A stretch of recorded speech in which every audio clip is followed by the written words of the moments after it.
Hari demi hari, waktu demi waktu berjalan. Umur kita terbatas dan semua terhitung hisabnya di sisi Allah Subhanahu wa taala. Umur kita sejak kita dilahirkan sampai akan meninggal dunia sudah semua ditentukan oleh Allah Subhanahu wa taala. Di antaranya rezeki.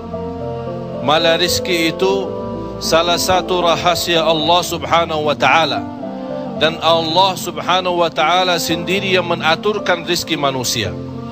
Bukan hanya rezeki manusia, bahkan seluruh makhluk Allah di muka bumi.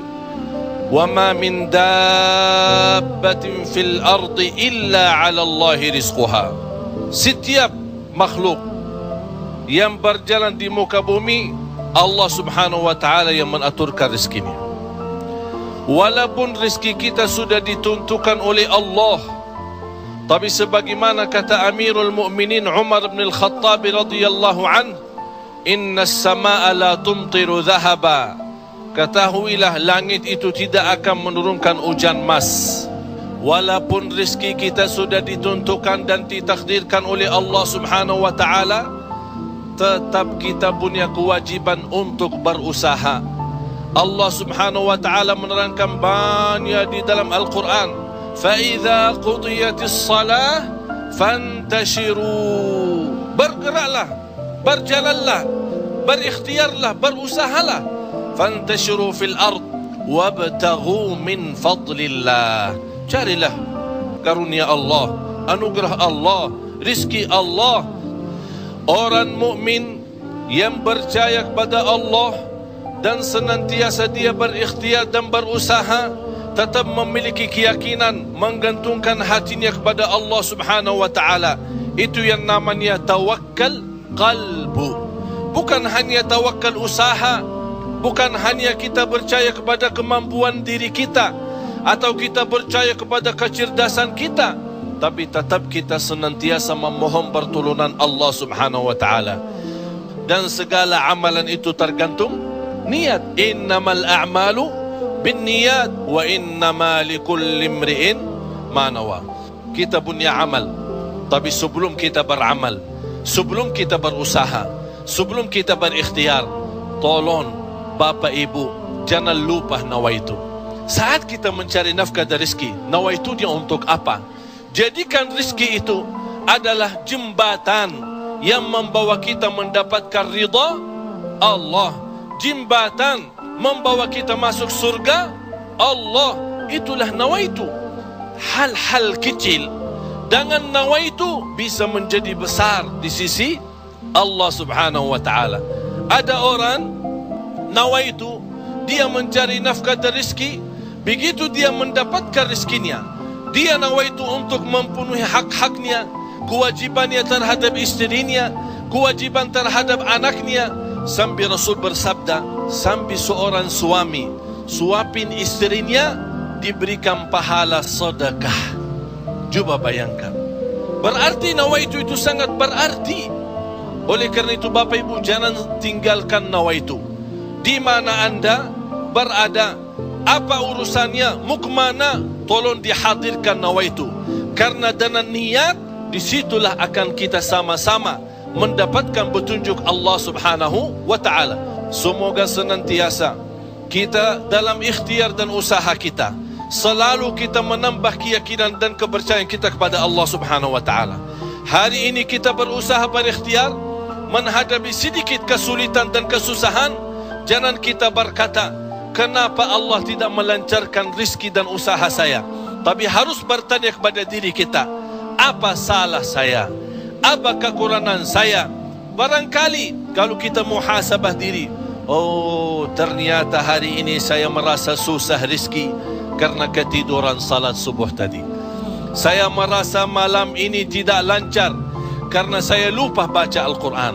Saya hari ini merasa tidak baik karena saya ketinggalan salat malam. Inilah muhasabah diri. Al-Imam Muhammad ibn Sirin pernah dia mencela orang, mencaci maki orang. Itu orang miskin. Orang itu tersinggung. Kata Imam Muhammad ibn Sirin, saya menunggu ucapan saya ini, menunggu akibahnya, menunggu balasannya 40 tahun. Coba bayangkan, hanya satu ucapan dia takutin, dia fikirkan, apalagi perbuatan. Bapak Ibu, berapa banyak perbuatan kita salah, berapa banyak kita melanggar aturan Allah, berapa kali kita menjauhkan diri dari perintah Allah, padahal kita semua hafal.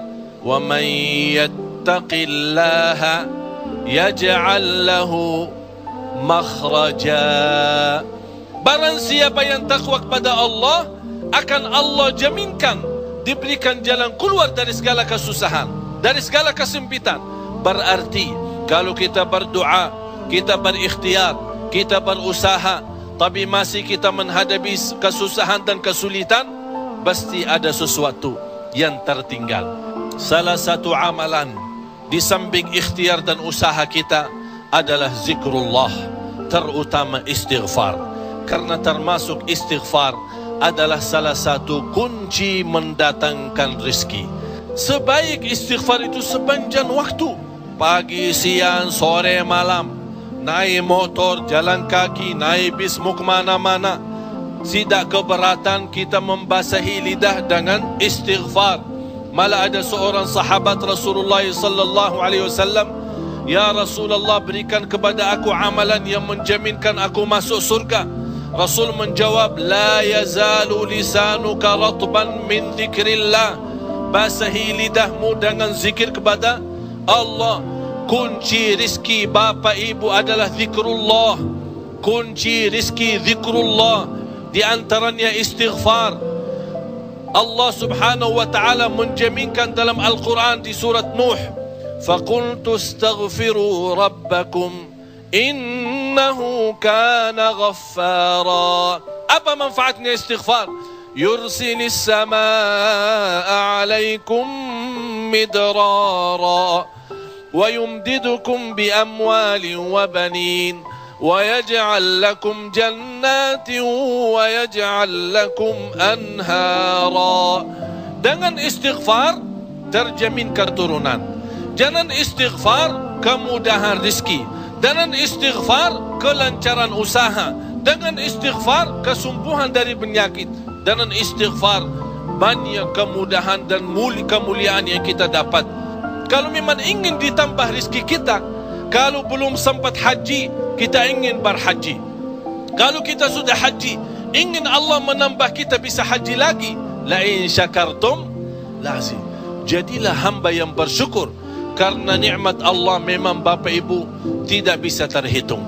Nikmat Allah begitu banyak di setiap waktu dan setiap saat, lahir dan batin. Wa in ta'uddu ni'matallahi la tuhsuha. Oleh karena itu, jangan anda menjadi orang-orang yang mengkufri nikmat, tapi jadilah senantiasa mensyukuri nikmat. InsyaAllah dengan syukuri nikmat dan sabar menghadapi ujian dan cobaan, kita bisa menjadi hamba yang diridai Allah.